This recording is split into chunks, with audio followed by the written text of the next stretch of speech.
Hypocrisy's the best policy. Wish for change but lazily. Century of debilitation. Your evolution is a damnation. Your warranties can't fix a heart. Industrialize and drive us apart. What you advertise can't rationalize. Shining a new one fits any light.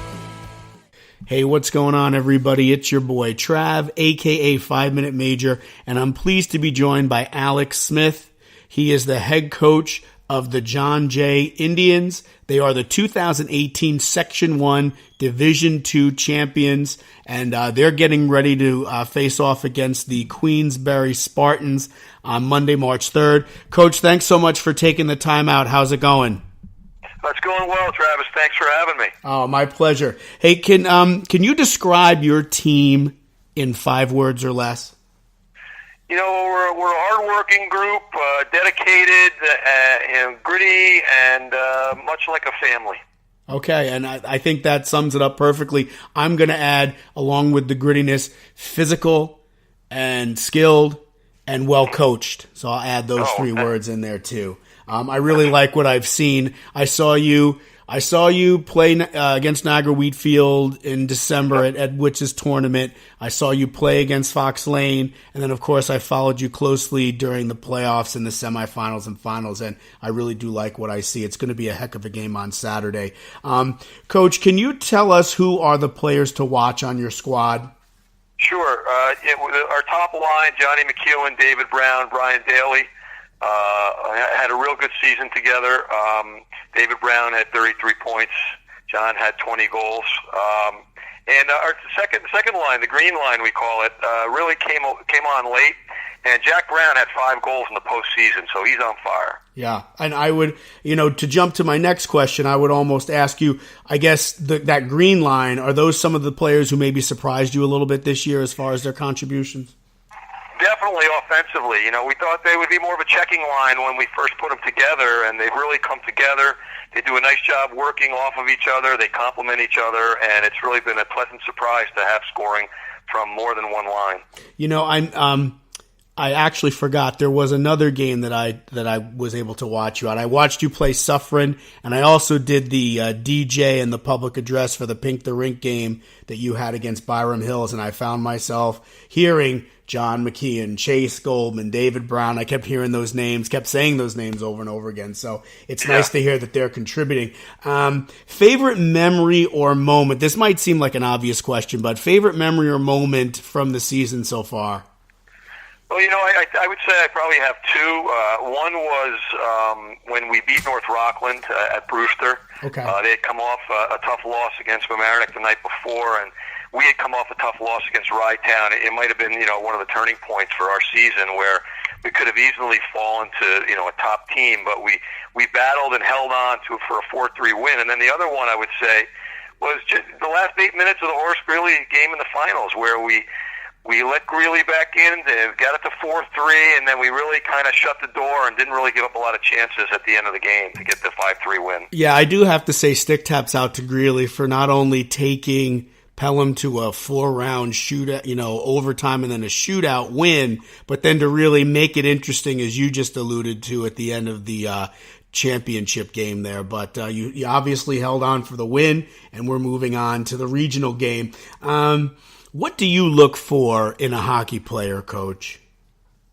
Hockey, it's an interesting sport where you really got to be dedicated and work hard when you're on the ice of practice. We only get a certain amount of ice time, and I need someone with max effort every day. I look for guys who are skilled skating-wise with speed and smarts.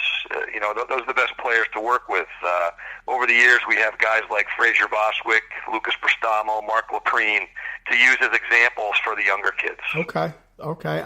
What makes a successful, in your opinion, Alex? What makes a successful hockey coach?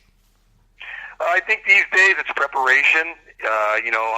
These sports seasons now are often much longer than the actual season. Commitment to the program, and I think ability to communicate these days. The kids are different, and you have to find ways push the right buttons. Okay. Biggest challenge you face as a coach? At the high school level, I'm always challenged with trying to get everybody in the game. I have a big roster, and that's certainly something that we want the kids to participate. Also, during practice, maximizing our ice time. Really trying to take advantage of every moment. Right, especially at a rink like Brewster, where it seems like every team in that area just one after the other is getting on the ice. So, can you describe the state of high school hockey in Section 1, in your opinion? Yeah, well, I first coached John Jay in their inaugural season back in '99, and Section 1 has really caught up to the other parts of the state as far as competitiveness.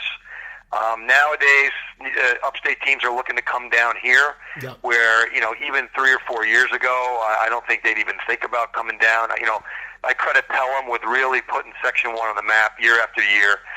They're the gold standard for hockey programs, and we've really closed the gap with upstate schools.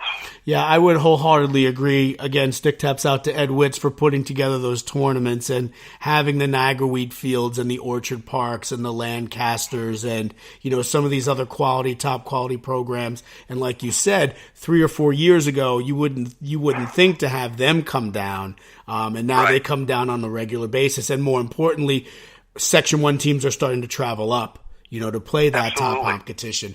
And again, when you look at the section, you've got, Suffern winning in 2012, Mamaroneck in 2016, Pelham in 2017. And I honestly think, based on what I've seen, because I put a bracket together at the beginning of the playoffs, and it's all screwed up because some of these top teams that I had picked got bounced in the playoffs. So I really think that it's a wide open this year. So hopefully we can get another Section 1 state championship. Favorite professional hockey player, past or present?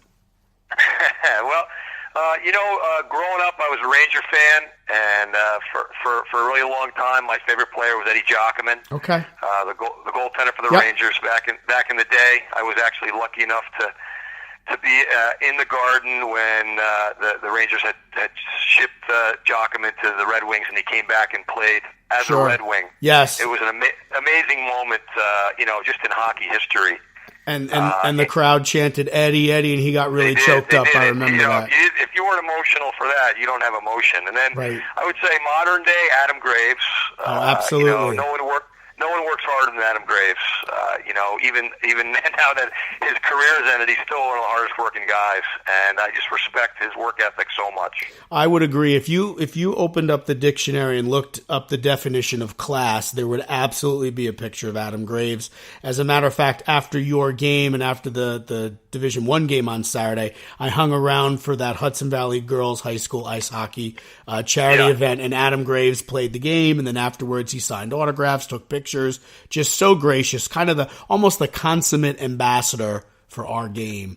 Absolutely. All right. I'm going to let you go, but I have one more question for you. Certainly, we've got a big game coming up on Saturday. I don't want you to tip your hat or anything, but can you kind of give us a sense as to your mindset, the team's mindset going into the regional game against Queensbury? Sure. We're excited to go up to Glens Falls. Queensbury's home. It's their home rink. They're certainly going to have that advantage. I've watched some film on them, and they're a hard-working, gritty group. Coach Williams has gotten that program to a place where they're always competing for the state tournament every single year. And we were up there 5 years ago, and we're lucky enough to squeeze out a victory. And our guys are excited. We're ready to work hard and give them everything that we can. I hope in this case, Coach, history repeats itself. I will be up there, as you know, sending out information, in-game updates for Indians fans, Section 1 fans that can't make the trip up. So I've been chatting with Alex Smith, head coach of the John Jay Indians, the Division II champion from Section 1, 2018. He's been nice enough to take a little bit of time out to chat with me. Coach, I'll see you on Saturday. Safe travels up, and best of luck against Queensbury.